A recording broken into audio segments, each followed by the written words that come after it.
ஆண்டவரும் இரட்சகருமாகிய இயேசு கிறிஸ்துவின் இனிய நாமத்தில் உங்கள் யாவருக்கும் அன்பின் வாழ்த்துக்களை தெரிவித்துக் கொள்கிறேன். அருமையான தேவ பிள்ளைகளே, புதிய நாள், புதிய நம்பிக்கை, new day, new hope daily devotion மூலமாய் இந்த நாளில் கூட உங்களை சந்திப்பில் நான் மிகுந்த மகிழ்ச்சி அடைகிறேன். அல்லேலூயா. இன்றைக்கு கூட கர்த்தர் நமக்கு கொடுக்கிற வார்த்தை என்ன? சங்கீதலின் புஸ்தகம் 31 சங்கீதம் 9வது வசனத்தை வாசிக்க கேட்போம். எனக்கு இரங்கும் கர்த்தாவே, நான் நெருக்கப்படுகிறேன். துக்கத்தினால் என் கண்ணும் என் ஆத்துமாவும் என் வயிறும் கூட கருகி போயிற்று. அல்லேலூயா. எப்படிப்பட்ட ஒரு வேண்டுதல் பாருங்க. இங்க தாவீது சொல்றாரு, எனக்கு இரங்கும் கர்த்தாவே, நான் நெருக்கப்படுகிறேன். துக்கத்தினால் என் கண்ணும் என் ஆத்துமா வயிறு கூட கருகி போகிறது. எவ்வளோ வேதனை. சில நேரத்தில் நம்ம ஸ்டவ்வில் பால் பாத்திரமோ பால் ஊற்றி வச்சுட்டு சில நேரத்தில் கவனிக்கலைன்னா அது அனலில் அந்த சூட்டுனால என்ன பண்ணாங்கனாக்கா அது கருகி போகும்.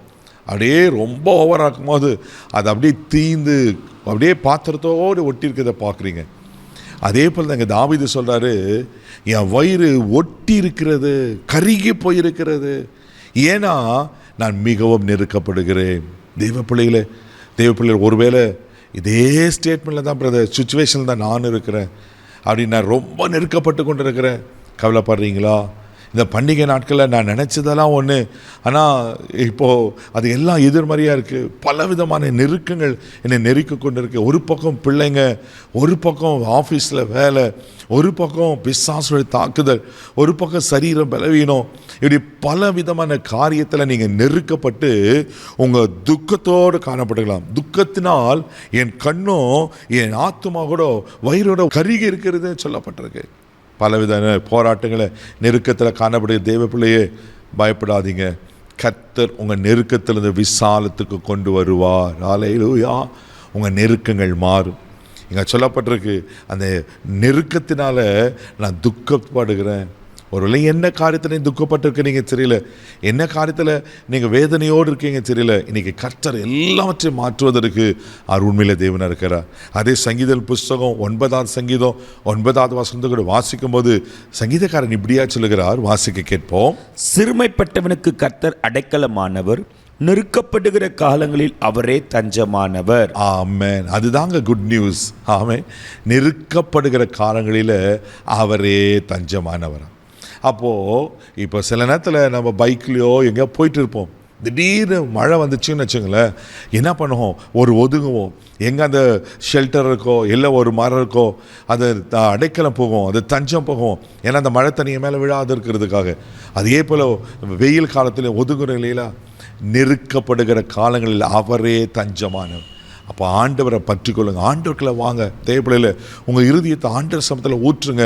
அவர் உங்களுக்கு அடைக்கலமும் தஞ்சமாக இருந்து அவங்களை பாதுகாக்க உண்மையில தேவனாக இருக்கிறார். அல்லேலூயா. 1 சாமுவேல் புஸ்தகம் 30ஆம் அதிகாரம் 6வது வசனத்தை வாசிப்பீங்கன்னா, தாவீது எப்பெல்லாம் நெருக்கப்பட்டாரோ அப்போல்லாம் கர்த்தருக்குள்ளே தன்னை திடப்படுத்தி கொண்டான்னு வசனம் இருக்கும்.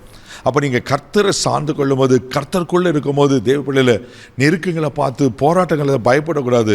ஆனால் தேவ சமூகத்துக்கு போயிட்டு கர்த்தரை சார்ந்து கொள்ளும் போது அங்கே நம்ம திடன் அடைவோம். அதுதான் தாவீது செய்தார். இப்போ நெருக்கப்படுகிற காலங்களில் நம்ம சோர்ந்து போகாமல் கர்த்தருக்குள்ளே நம்மளை திடப்படுத்தணும். கர்த்தனை பலப்படுத்துவார், கர்த்தனை பாதுகாப்பார், கர்த்தனுக்கு தஞ்சமாக இருக்கிறாரு. அப்படி நீங்கள் உங்களை கர்த்தருக்குள்ளே திடப்படுத்தும் போது கர்த்தர் உங்களை ஆசீர்வதிக்க உண்மையில் இருக்கிறார். நீங்கள் நெருக்கப்படுறீங்களா? பயப்படாதீங்க. தேவ சமூகத்தை வந்துடுங்க. கர்த்தருக்கு உங்களை திடப்படுத்திக் கொள்ளுங்க. அவர்களை ஆசீர்வதிப்பார். உங்கள் நெருக்கத்திலிருந்து கர்த்தர் உங்களை விலக்கி உங்களை பாதுகாக்க உங்கள் உண்மையில் இருக்கிறார்.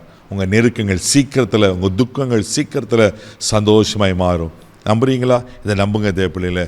ஆண்டவர் உங்களை ஆசீர்வதிப்பார். கண்களை மூடி நம்ம ஜெபிக்கலாம். அன்பு தகப்பனே, உமக்கு நன்றி சொல்லுகிறேன்ப்பா.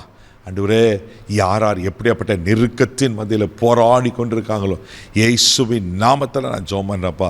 எங்கள் நெருக்கங்கள் விசாலமாய் மாறட்டும். இவர்கள் நெருக்கத்திலிருந்து விடுவிப்பிறாக நான் ஜெபிக்கிறோம். இதில் ஆசீர்வதி கனப்படுத்தும். ஆண்டவரே, உமக்கு ஸ்தோத்திரிக்கிறேன்ப்பா. வேலை ஸ்தலங்களுக்கு நெருக்கங்கள் மாறட்டும்.